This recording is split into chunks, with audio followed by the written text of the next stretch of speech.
Hi, I'm just coming in from recess, and I actually overheard your comment about ELL students. There has so-called bad English. I completely understand with your frustration.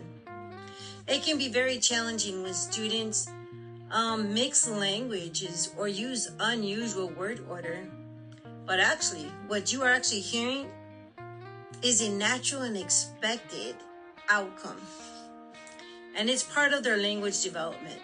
You see, those patterns like switching between languages and rearranging words are signs that the students are actually actively acquiring English, and they're not failing at all. Can I tell you a little bit more about code switching? See, when students move between their first language, their L1, to their second language, their L2, that's called code switching, and it's not a mistake at all. It's actually a powerful linguistic tool. Students use their full linguistic repertoire to communicate meaning. According to Ophelia Garcia, if I remember correctly, is the process that's known as translanguaging. It actually deepens comprehension and bridges between what they already know to what they're learning now in English. Instead of discouraging it, we need to invite that in. You see, for example, when you allow students to brainstorm in their native language, and then you allow them to express that in English. Yes, I do know that when they mix up their word order that you're noticing, it's actually likely due to the differences in syntax between English and their native language. For example, in Spanish, a child might say car red. And that is because adjectives actually follow the noun in Spanish.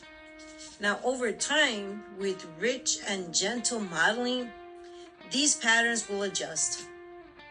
And as Christian's hypothesis explains, learners acquire language best through meaningful exposure that is slightly above their current level, not through correction alone. So, how can we do that? We need to provide authentic materials.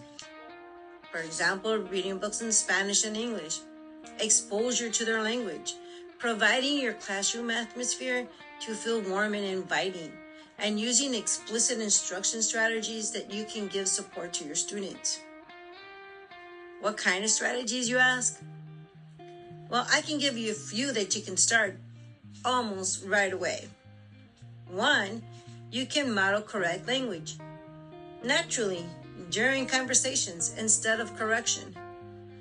Students internalize patterns through hearing them.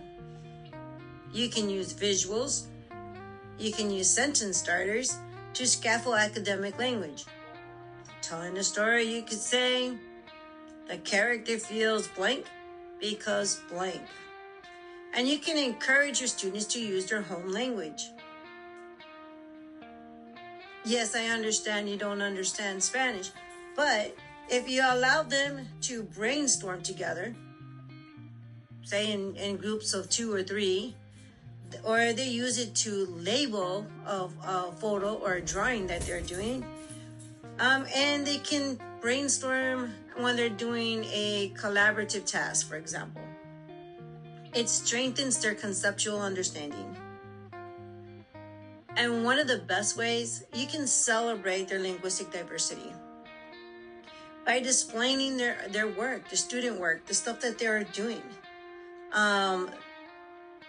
You can invite them to teach you, for example, a phrase or two that you might want to learn, and learning that in their home language.